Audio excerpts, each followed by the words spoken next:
Varicose veins కి సరైన చికిత్స కోసం సంప్రదించండి ఎవిస్ హాస్పిటల్. నమస్కారం. మాఘపురాణం 10వ రోజు పారాయణలోకి వచ్చాం. దిలీప మహారాజుకి వశిష్ఠ మహర్షి తెలియజేస్తున్నారు. మృగశృంగుడు 3 స్త్రీలని రక్షించాడు. తర్వాత ఏమైంది? వివాహం చేసుకుందాము అనుకున్నాడు సుశీలని. వాళ్ళ నాన్నగారికి వాళ్ళకి తెలియపరిచాడు. ఈ ఫలానా వాళ్ళ అమ్మాయి ఆమె చనిపోయి మళ్ళీ బతికింది, నేను బతికించుకున్నాను, ఈమెనే వివాహం చేసుకుంటానంటే సరే వాళ్ళు వచ్చి ముహూర్తాలు అవి మాట్లాడుకుని మంచి మాటలు మాట్లాడేసరికి ఈ సుశీల స్నేహితురాళ్ళిద్దరు, అంటే మృగశృంగుని వల్ల జీవించిన 2 కన్యలు ఉన్నారు కదా, వాళ్ళు ఏమన్నారంటే, నువ్వు మా స్నేహితురాలైన సుశీలని ఇష్టపడ్డావు, అమ్మాయి గుణాలు సద్గుణాలకి వివాహం చేసుకుంటున్నావు, మరి మా సంగతి ఏమిటి, మేమేమవ్వాలి, మమ్మల్ని కూడా ఈ ముహూర్తానికే నువ్వు వివాహం చేసుకో, మా ఇద్దరిని నిరాశపరచద్దని బలవంత పెట్టారట. కానీ ఆ కన్యలు మంకుపట్టు విడవలేదట. ఒకడు ఒక భార్యతోనే సంసారం చేయటం ధర్మయుక్తం, కానీ 3 భామలతో కాపురం చేయటం తగని పని అని అతను నచ్చజెప్పబోయాడు. కానీ సరే, వాళ్ళంతా అక్కడ ఉన్నవాళ్ళు, ఆ ఊర్లో ఉన్న పెద్దవాళ్ళు, వివాహం జరిపిస్తున్నటువంటి పురోహితుడు వాళ్ళు ఏమన్నారంటే, అట్లా ఏమి లేదు నాయన, వివాహం చేసుకోవచ్చు. పూర్వకాలం దశరథ మహారాజుకి 3 భార్యలు, శ్రీకృష్ణుడికి ఏకంగా 80 వివాహక భార్యలే కదా ఆయనకి. ఆదిశంకరునికి కూడా గంగా గౌరీ అని 2 భార్యలు ఉన్నారు, పరమేశ్వరుడికి కూడా. వాళ్ళకి లేని అభ్యంతరం నీకెందుకని బలవంత పెట్టేశారు కదా. సరే, ఇతను ఏం చేశాడు, ఒప్పుకున్నాడు. వచ్చిన పెద్దలు కూడా, అయ్యా నీ వల్ల జీవించారు వీళ్ళు, వీళ్ళతో పాటు నీ భార్య ఉందనుకో, కానీ నీ రుణాన ఉండిపోతారు, వివాహం చేసుకోమని చెప్పేశారు కల్లా. సరే, ఇక వాళ్ళు ఎంతసేపు ఏడుస్తుంటే నీకేం జైలు లభిస్తుంది, నీ మీద ప్రేమతోటి ఉన్నారు వాళ్ళు, నీ వల్లే బతికేం కాబట్టి అని నచ్చ చెప్పాక ఆ 2 కన్యకల్ని కూడా పెళ్లి చేసుకున్నాడు. 3 భార్యలతోటి చాలా సంతోషంగా హాయిగా ఉన్నాడు.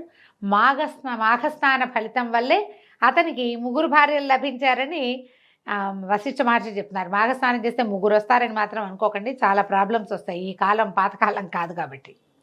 సరే, ఇప్పుడు వివాహాలు ఎన్ని విధాలు ఏమిటి అని ఆయన అడిగేసరికల్లా అప్పుడు అడిగాడనమాట, ఇదేమిటి వివాహం, వీళ్ళు 3 కన్యకల్ని ఒకేసారి చేస్తున్నాడు. వివాహాల గురించి దిలీప మహారాజు వశిష్ఠ మహర్షిని అడుగుతున్నాడు, అసలు వివాహాలు ఎన్ని విధాలు, వాటి సంగతి ఏమిటని అడిగితే వివరాలు చెప్పమంటే, వివాహాలు 8 రకాలు: బ్రాహ్మము, దైవతము, ఆర్షము, ప్రాజాపత్యము, అసురము, గాంధర్వము, రాక్షసము, పైశాచికము.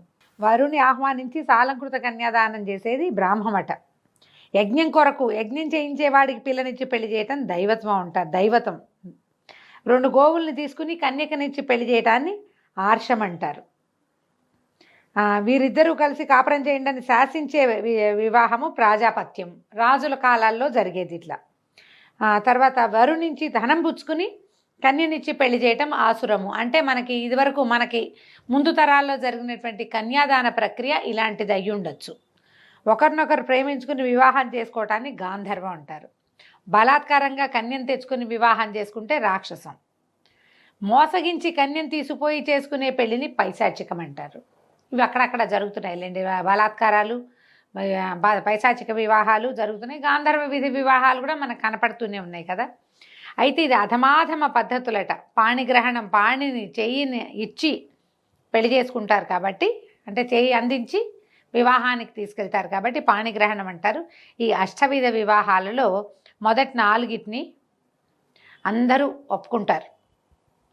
కానీ అసుర, గాంధర్వ, రాక్షస, పైశాచిక వివాహాలు శాస్త్రసమ్మతమైనవి కావు. రాజుల కాలంలో ఇలా చేయబడేది గాంధర్వ వివాహం, రాజులు వాళ్ళు చేసుకునే వాళ్ళు తప్ప సామాన్య ప్రజానీకం ఎవరు మేము గాంధర్వ విధిని వివాహం చేసుకున్నామంటే అప్పటి కాలం ఒప్పుకునేది కాదట. ఇప్పుడు కూడా అదేమంత మంచిది కాదు, సేఫ్ కూడా కాదు.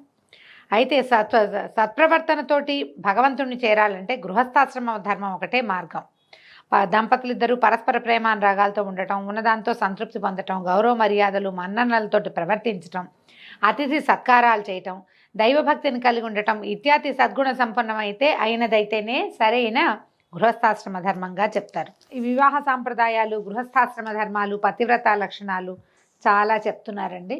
దీన్ని దాటుకుని మనం కథలోకి వెళ్దాం. మృగశృంగుడు పరిణయమాడిన 3 కన్యలు కూడా ఉత్తమ పతివ్రత లక్షణాలు ఉన్నవాళ్ళు, చాలా బుద్ధిమంతులుగా ఉండేవాళ్ళు. కాబట్టి ఆయన సంసారం 3 పువ్వులు 6 కాయలుగా నడిచింది. వాళ్ళు అట్లా గృహస్థాశ్రమ ధర్మాలు పాటించి సుఖించారు. మృగశృంగుడు మిగిలి సుఖంగా ఉన్న కాలంలోనే అరమరికలు లేకుండా ఉంటూ ఉండగా దాని ఫలితాన్ని అనుభవించే సమయం ఆసన్నమైంది. మృగశృంగుడి భార్యల్లో ఒకరైనటువంటి సుశీల, అంటే మొదట ఆయన ఎవరిని పెళ్లి చేసుకోదలుచుకున్నాడో ఆ అమ్మాయి గర్భం ధరించింది.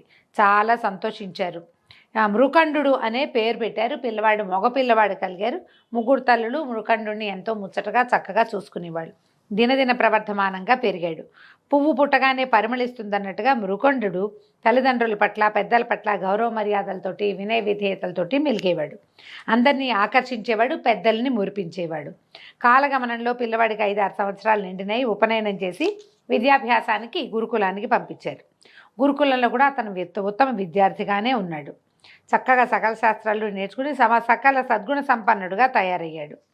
యుక్త వయసు వచ్చేసరికల్లా శాస్త్రకోవిదుడుగా అయ్యాడు. అన్ని శాస్త్రాలు చదువుకున్నాడనమాట. సరే, వీళ్ళు ఏం చేశారు, యుక్త వయసు వచ్చాక ఈ మృకండుడికి అతని తల్లిదండ్రులు మరుద్వతి అనే కన్యని ఇచ్చి వివాహం చేశారు. అప్పటి నుంచి గృహస్థాశ్రమాన్ని స్వీకరించాడట. ఇక మృగశృంగుని యొక్క మిగిలిన 2 భార్యలకి కూడా సంతానం కలిగింది, మగపిల్లలు కలిగారు. ఈ మృకండుడి విషయమే మనకి ప్రత్యేకంగా చెప్తారనమాట.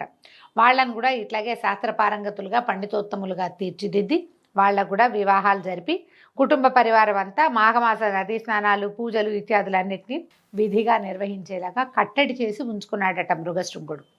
క్రమంగా మనుమలు కలిగారు, వంశాభివృద్ధి కలిగింది. శేష జీవితం అంతా చాలా సంతోషంగా ఉండి భగవత్ సాన్నిధ్యంలో గడపటం కోసం అడవికి పోయి తపస్సు చేసుకోవటం మొదలుపెట్టాడు. ఆయన వానప్రస్థాశ్రమం లాంటిది స్వీకరించాడు. మహావిష్ణువుని ప్రసన్నం చేసుకున్నాడు. తర్వాత శ్రీహరి కృపకు పాత్రుడై వైకుంఠ ప్రాప్తిని పొందాడు. సరే, ఈ రకంగా మాఘమాస నదీ స్నానాల వల్ల ఆయనకి తను కోరుకున్న కన్య లభించింది. కన్యతో పాటు మరిద్దరు కన్యకలు లభించారు. వారి వాళ్ళ సంతానం కలిగింది. ఆ సంతానానికి కూడా సంతానం కలిగింది. తను ఎట్లా చదివించదలుచుకున్నాడో, ఎలాంటి విధానం తన కుటుంబంలో కావాలనుకున్నాడో అది ఇతనికి లభించింది. మాఘస్నాన ఫలితమే ఇదని మహర్షి రాజుగారికి చెప్తున్నారు. క్రమంగా ఏమైంది, ఇతను జ్యేష్ఠపుత్రుడైన మృకండు గురించి చెప్తున్నారు. తండ్రి అయిన మృగశృంగుడు అడవికి వెళ్ళిపోయిన తర్వాత మృకండుడే ఈ సంసార భారం అంతా మోసేవాడట. సుఖంగా సంసారం చేసుకునేవాడు, చక్కగా ఇల్లు వాకిలి అతనే హ్యాండిల్ చేసేవాడు.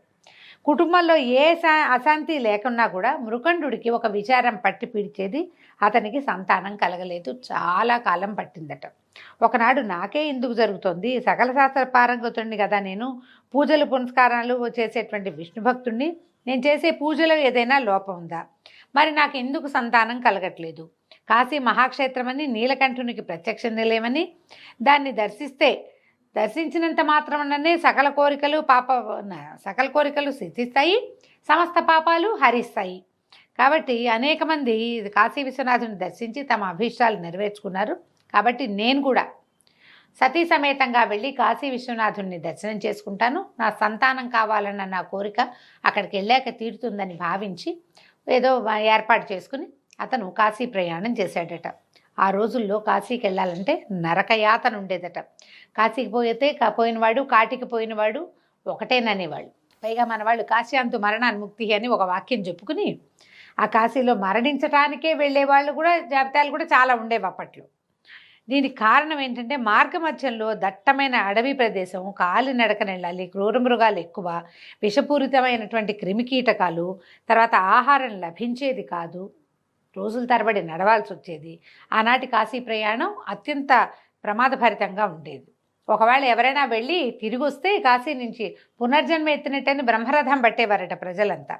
సరే, అతి కష్టం మీద ఆ అడవినంతా దాటి మృకండు మరుద్వతి సమేతుడుగా కాశీ పుణ్యక్షేత్రానికి చేరుకున్నాడు. కుటుంబాన్ని కూడా తీసుకెళ్ళాడు. కాశీ పుణ్యక్షేత్రం పవిత్ర గంగానదీ తీరంలో ఉంది. ప్రశాంతంగా ప్రవహిస్తున్నటువంటి ఆ పవిత్ర గంగానదిని చూడగానే మృకండు ప్రశాంత చిత్తంతో అక్కడ ప్రసిద్ధి చెందిన మణికర్ణికా ఘట్టంలోని కాలకృత్యాలు, స్నానాదులు చేసుకుని విశ్వేశ్వరుణ్ణి దర్శించాడు. పరమానందం కలిగింది. తన జన్మ ధన్యమైపోయింది అనుకున్నట్ట. కైలాసంలో ఉన్న పరమేశ్వరుని చూస్తున్నట్టే భావించి ఎంతో సంతోషించాడు. సరే, అపుత్రస్య గతిర్నాస్య అని నీకు తెలియదా బాబావు స్వామి? పుత్రులు లేని వాళ్ళకి పున్నామ నరకం వస్తుంది, నన్ను అందులో పడేయద్దు, నేను చేసిన తప్పే ఉంది, అన్నీ బాగున్నాయి, కానీ సంతానం కలగటం లేదు అని పరిపరి విధాలుగా ప్రార్థించాడు. సరే, అక్కడి నుంచి ఏం చేశాడు మృకండు, అక్కడ ఒక శివలింగాన్ని ప్రతిష్ఠ చేసి కాశీనగరంలో మృకండేశ్వర లింగం అని నామకరణం చేశాడు. భార్యతో కూడా ఎదురుగుండా ఇంకొక లింగాన్ని ప్రతిష్ఠ చేయించాడు. సంవత్సరం వరకు కాశీలోనే విశ్వేశ్వర సాన్నిధ్యంలోనే ఉన్నాడట. ఒకనాడు పవిత్ర గంగా నదిలో స్నానం చేయడానికి 3 తల్లులతో సహా బయలుదేరాడట. ఇతను విశ్వేశ్వరుని దర్శించుకుని ప్రార్థిస్తూ అక్కడి నుంచి చూస్తున్నాడనమాట. అందరూ చూస్తుండగానే అక్కడి నుంచి వెళ్ళి స్వామిని దర్శించారు. వెళ్ళి అక్కడికి వెళ్ళేసరికల్లా ఈ దేవాలయంలో 3 తల్లులు ఒకేసారి ప్రార్థిస్తున్న వాళ్ళు ప్రార్థిస్తున్నట్టే నమస్కార ముద్రలోనే కింద పడిపోయి మరణించారు. తల్లులు పోవటంతో చాలా దుఃఖపడిపోయాడట.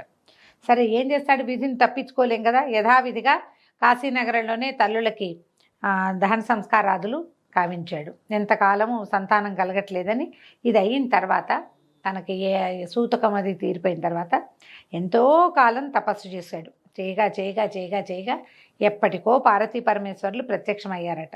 అప్పుడు ఈయన మా జన్మ ధన్యమైపోయింది, తల్లిదండ్రి అని ఇద్దరి ఆది దంపతులు ఇద్దరికి అనేక నమస్కారాలు చేసి చాలా సంతోషించి ప్రార్థనల్ని ఆలకించండి, నాకు సంతానాన్ని ప్రసాదించండి అని అడిగేసరికల్లా సరే ఇప్పుడు వీళ్ళు ఏం చెప్పారు చూడండి. పుత్ర సంతానాన్ని కలిగించమని అడిగారు.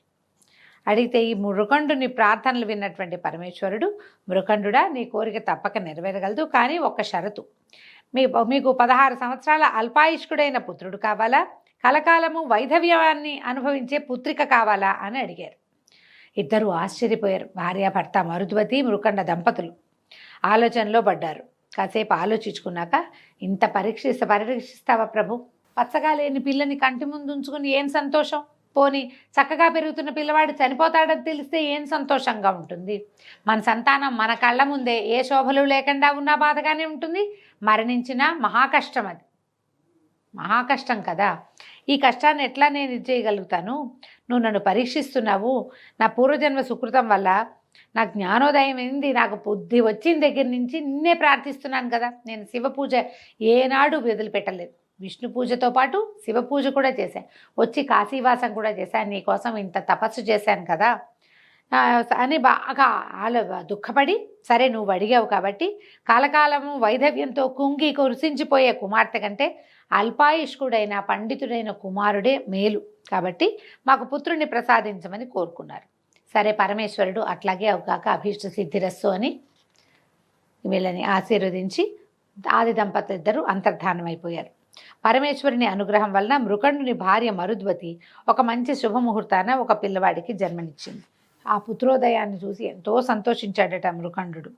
బాగా అందరూ సంతోషించారు, చుట్టుపక్కల వాళ్ళంతా వచ్చారు. మృకండాశ్రమానికి వచ్చినటువంటి వ్యాస మహర్షి కూడా అతనికి దీవించి పిల్లవాడిని పరిపరి విధాల దీవించి జాతకర్మ కూడా చేశారు.